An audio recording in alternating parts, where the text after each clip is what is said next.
अमोलजी, आज आपली उलट साक्ष झालेली आहे। या साक्षीमध्ये अनेक आपण खुलासे केलेले आहेत।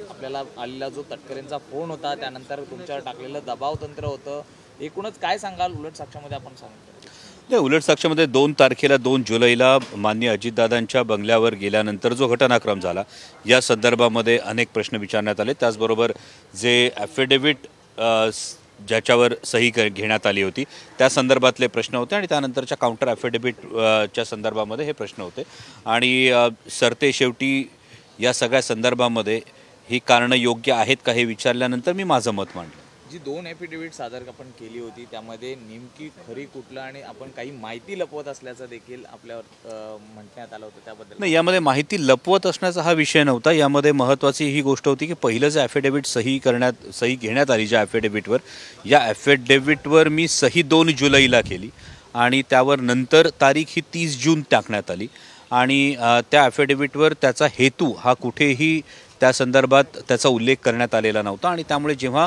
25 जुलैला इलेक्शन कमिशन समोर केस दाखल झाल्यानंतर त्याचा हेतू समजला, त्यानंतर 1 ऑगस्टला हे त्याच्यावरचं पहिलं ॲफिडेव्हिट हे नल अँड व्हॉइड करण्यासाठीचं काउंटर ॲफिडेव्हिट करण्यात आलं होतं। तुम्ही एक स्पष्टीकरण, तुम्ही भावनात्मक या शब्दाचा उपयोग करून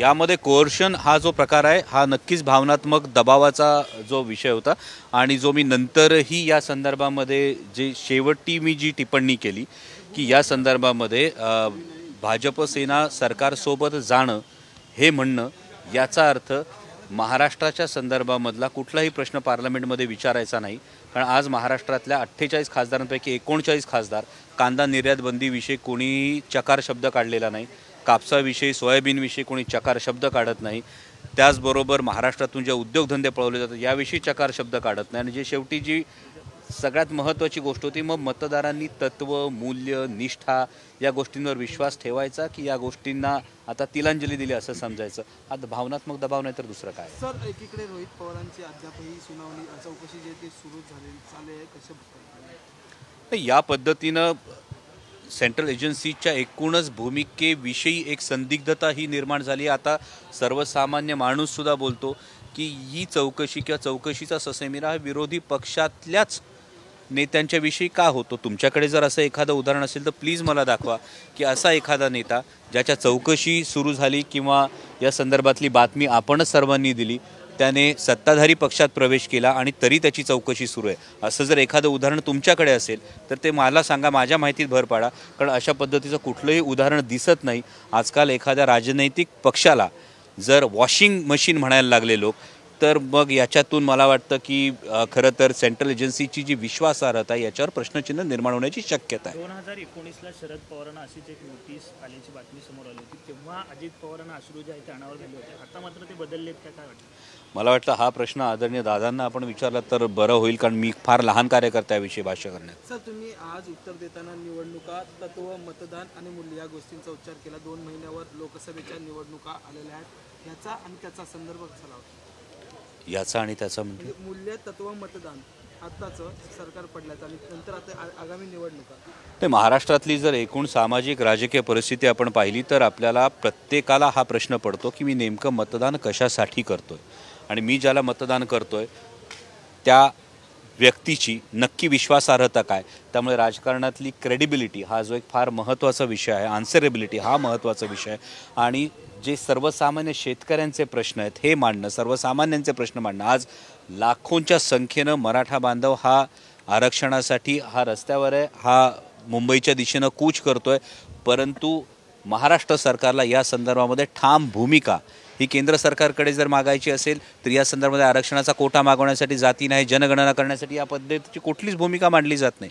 आज गेल्या 30 दिवसामध्ये कांदा निर्यात बंदीमुळे महाराष्ट्रातल्या कांदा उत्पादक शेतकऱ्याचं 1,500 कोटीपेक्षा जास्त रुपयांचं नुकसान झालं आहे, पण कांदा निर्यात बंदी उठवा असं महाराष्ट्र सरकार किंवा महाराष्ट्रातला कुठला खासदार म्हणताना दिसत नाही आणि त्यामुळे येणाऱ्या निवडणुकीमध्ये नक्कीच महाराष्ट्राचं हिताचं कोण बोलू शकतो, कोण आवाज उठवतो, केवळ मुके चेहरे पाठवण्यापेक्षा जे महाराष्ट्र हिताचे जे चेहरे असतील, जे तत्वांसाठी लढतील, तत्वांसाठी भांडतील, अशांना जनता नक्कीच आशीर्वाद देईल। आरक्षणाचा विषय समोर आला होता, महागठबंधनमधून बाहेर पडलेली आहे, कारण त्यांनी आता म्हटलं की वेस्ट बेंगॉलमधून ते स्वबळावरती लढणार आहेत काँग्रेसवरती आणि गंभीर आरोपसुद्धा केलेले आहेत.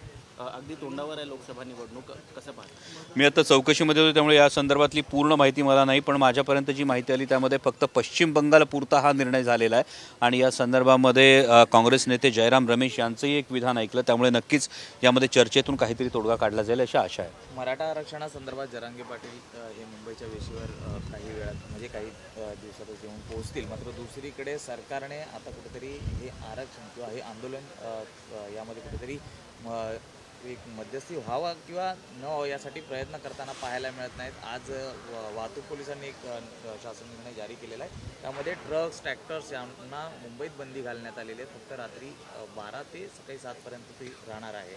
कसं पाहता? बघा, मराठा बांधवांच्या या भावना सरकारनं समजून घेतल्याच पाहिजेत, त्यावर सकारात्मक तोडगा हा काढलाच पाहिजे. अशा पद्धतीनं दडपशाही करून म्हणजे आपण आंतरवाली सराटीमध्ये सुद्धा ज्या पद्धतीनं लाठीमार झाला, दुर्दैवी जो लाठीमार झाला तोही आपण पाहिला आणि अशा पद्धतीनं दडपशाही करून यावरून मार्ग निघणार नाही. यावर सकारात्मक हा तोडगा लवकरात लवकर काढायला हवा होता. जरांगे पाटलांनी एक मुदत दिली होती, सरकारनं ही मुदत मान्य केली होती आणि त्यानंतरही जर हा तोडगा निघत नसेल, ही राष्ट्रवादी काँग्रेस पक्षाची ही कायम भूमिका आहे की कोणत्याही आरक्षणाला धक्का न लागता मराठा समाजाला हे आरक्षण मिळालं पाहिजे. सरकारने त्यासाठी पुढाकार घ्यायला हवा. देश विदेशातील प्रत्येक घडामोडींचे लाईव्ह अपडेट मिळवण्यासाठी आता साम टीव्हीच्या सर्व सोशल मीडिया प्लॅटफॉर्मला लाईक, फॉलो आणि सबस्क्राईब करा. तसंच सर्व नोटिफिकेशनसाठी बेल आयकॉन प्रेस करायला विसरू नका.